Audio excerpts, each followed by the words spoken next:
The military, anti-riot police, water cannons and tankers passed through Harare CCBD. A message to citizens ahead of the Sabc summit. Ashpere mushe mure Zimbabwe taona kuti aiwa the regime yaanlisha ikapinza aiwa vakomana vemilitary kuti vaavoidwe kuti varege kustepa down, varegere kunyadzisiwa. Sana bena mashoko anobuda nyogwa pana mudobva subscribe like turn on the bell icon.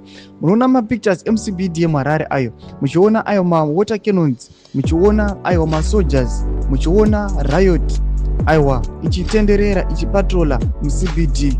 Panapa tirikuona kuti kwasara, tikaona nhasi musi wa10, kwasara mazuva mashoma kuti aiwa tipinde pasummit. Takutoona regime yeIddi Mnangagwa yakunzi iri kukwata zvisingamboiti. Kupinzira kwari kuita masoja vari kuziva kuti aiwa vari guilty, vanogona kuaustiwa nemacitizens.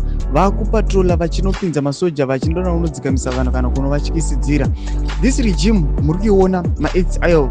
Tinoona kuti panapa the new Zimbabwe.com vanoendera mberi vachiti police in a statement said the heavy deployments are to ensure peace prevails during the Sabc summit and Heroes Defense Forces holidays. Haisimbori nyaya yepeace, itongori nhau yekutongoti varambe vari in power, vasanyadzisiwa nemacitizens. Tudze mafungiro enyu. Tinoziva kuti nyika zhinji dzinozviziva zvikuitika munyika yeZimbabwe, but vangoramba vakanyarara. Nyika dzeZambia nedzimwe nyika dzakatenderedza. Tudze mafungiro enyu pina comment section medu. Musaona subscribe, like, turn on the bell icon.